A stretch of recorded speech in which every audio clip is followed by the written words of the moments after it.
नमस्कार साथियों, आप सबका सिमन इंस्टीट्यूट के इस चैनल पे स्वागत है। हाल ही में बीटीयूपी बोर्ड का तो रिजल्ट आया। हर बार की तरह इस बार भी बीटीयूपी बोर्ड द्वारा बच्चों के साथ नाइंसाफ़ी किया गया है। 60% लगभग बच्चे पास हुए हैं। बाकी लोगों का बैक लगा है, किन्हीं लोगों का ईयर बैक लगा है। अब रही बात, बैक तो लग चुका है, अब हम आगे करें क्या? इसके लिए आप लोगों को थोड़ा खर्च करना पड़ेगा, यानी कि रीचेक का फॉर्म अप्लाई करना पड़ेगा। ऐसा होता है कि जो बच्चों का बैक लगा है, या तो उनकी कॉपी अच्छी तरह से चेक नहीं होती है, या कुछ टीचर द्वारा गलतियां की जाने पर बच्चों का नंबर कम मिल जाता है। तो आपको पुनः रीचेक यानी कि पुनः आपकी कॉपी जांच की जाए, इसके लिए आप इसका फॉर्म अप्लाई करेंगे। इसका फॉर्म अप्लाई करने का डेट 5 अक्टूबर यानी 5 अक्टूबर से लेकर 7 अक्टूबर तक है। यानी 5 अक्टूबर से 7 अक्टूबर के बीच आप कभी भी फॉर्म को अप्लाई कर सकते हैं, और फॉर्म अप्लाई करने के ठीक 24 घंटे के बाद ही आप पेमेंट कर पाएंगे। अब इसमें दो तरीके से फॉर्म अप्लाई किए जा सकते हैं। एक होता है स्क्रूटनी, दूसरा होता है री-इलेक्शन। यानी कि स्क्रूटनी पहले समझ लेते हैं। स्क्रूटनी में जैसे कि आप कोई भी कॉपी दीजिए, बाबू अपना जरा कॉपी, कोई कॉपी है, कॉपी जैसे ये मेरा आंसर शीट की कॉपी है, ठीक है। अब स्क्रूटनी में मैं क्या करूँगा, अब सारे पेज पे मैं चेक कर लूँगा कि कितना कितना नंबर मैं दिया हूँ, कितने कितने सारे पेज पे नंबर दिया हूँ, और सारे नंबर को ऐड कर लूँगा। ऐड करके फ्रंट पेज पे आपने जब भी एग्जाम दिया होगा तो देखे होंगे कि वहाँ पे दिया रहता है कि यहाँ पे ये नंबर लिखा है, पूर्णांक करके वो दिया रहता है। तो वहाँ पे दिया रहेगा कि अंदर जो नंबर है वो ऊपर नंबर है, सही से ऐड करके लिखे हैं कि नहीं लिखे हैं। बस स्क्रूटनी में इतना ही चेक किया जाता है। और स्क्रूटनी का फॉर्म अप्लाई करने का जो चार्ज होता है, फीस होता है, वो सिर्फ 60 रुपया होता है। कितना? सिर्फ 60 रुपया, एक सब्जेक्ट का 60 रुपया। यानी कि आप जितने सब्जेक्ट अप्लाई करेंगे तो 60 इंटू नंबर ऑफ सब्जेक्ट, ठीक है। जितने सब्जेक्ट रहेंगे उतने से आप 60 से मल्टीप्लाई करिए। अब आते हैं री-इलेक्शन, यानी पुनः कॉपी का चेक करना।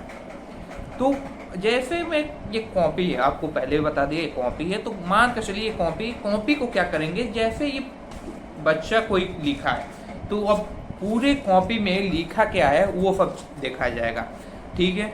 यानी कि जिस तरह से पहली बार कॉपी चेक हुई थी उसी तरह से फिर से कॉपी चेक होगी। आपकी स्टेप बाय स्टेप आपकी कॉपी चेक होगी। फिर नंबर देखा जाएगा कि सारे नंबर सही हैं कि नहीं। उसके बाद जो नंबर होंगे वो आपको दे दिए जाएंगे।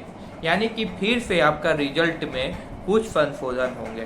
भले वो नंबर कम भी हो सकते हैं, ज़्यादा भी सकते हैं, इसका कोई गारंटी नहीं है। गारंटी क्यों नहीं है? क्योंकि आप पे डिपेंड करता है कि आपने कॉपी में किस तरह से उसको लिखा है, आपके किस तरह के आंसर्स हैं, क्या सही आंसर्स है, गलत आंसर्स हैं, ठीक है। तो आप ये ध्यान रहे कि कौन सा सब्जेक्ट में हमें आप फिर से पुनः चेक डालना चाहिए, किस सब्जेक्ट में हमने अच्छा परफॉर्मेंस किया था, किस सब्जेक्ट में कितना अच्छे और सही आंसर लिखे थे। तो री-इलेक्शन का जो फीस है वो 500 रुपये है। कितना? 500 रुपये। यानी एक सब्जेक्ट का आप 500 रुपये, यानी कि जितना सब्जेक्ट आपका बैक लगा है आप सारे में डाल सकते हैं, या जिस सब्जेक्ट में बैक नहीं लगा है उसमें भी आप डाल सकते हैं। ये नहीं कि उस सब्जेक्ट में नहीं डाल सकते हैं, आप उस सब्जेक्ट में भी डाल सकते हैं। क्यों?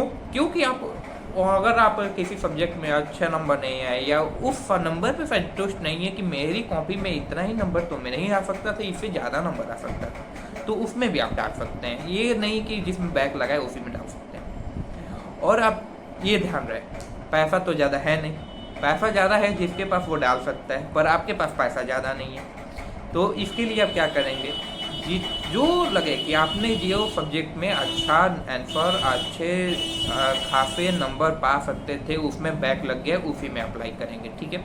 और रही बात ईयर बैक की, बाबू आप लोगों को ईयर बैक जिनका लगा है वो सारे सब्जेक्ट में, भले वो कम लिखे हो ज़्यादा लिखे हो, उसे मतलब नहीं, वो आप सब सारे सब्जेक्ट में रीचेक का फॉर्म अप्लाई करेंगे। और एक चीज़, स्कूटनी नहीं आप अप्लाई करेंगे।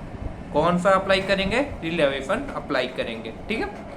आप 500 रुपये भले लग रहा है एक सब्जेक्ट का, अब जिनका तो ईयर बैक लगा है उनका तो कम से कम 5+ यानी कि 5+ सब्जेक्ट में बैक लगा हो तभी उनका ईयर बैक लगेगा, तो उनका कम से कम 2500 से ज़्यादा पैसा लगने वाला है। तो आप कल से इसका फॉर्म अप्लाई होना स्टार्ट हो जाएगा, तो कल से इसका फॉर्म अप्लाई कर दीजिएगा। पहले अप्लाई कर देंगे तो और बेहतर रहेगा। और इसके ठीक अप्लाई करने के 24 घंटे के बाद आप इसका फ़ी पेमेंट करेंगे, ठीक है।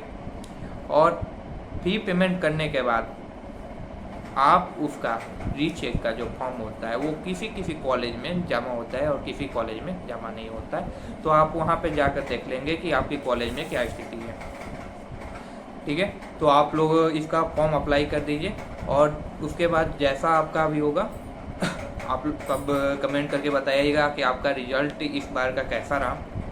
चलिए, बेहतर है आप लोग अप्लाई करिए। आपका उम्मीद है कि ईयर बैक जिनका लगा है उनका क्लियर हो जाए, कम से कम ईयर बैक ना लगे, और जिनका बैक लगा है उनका क्लियर हो जाए, कम से कम सब्जेक्ट में लगे। और 1-2 सब्जेक्ट में लगे तो आप लोगों की कोई चिंता करने की बात नहीं है। हाँ, वो बच्चों को चिंतित होने की बात है जो फाइनल ईयर में है।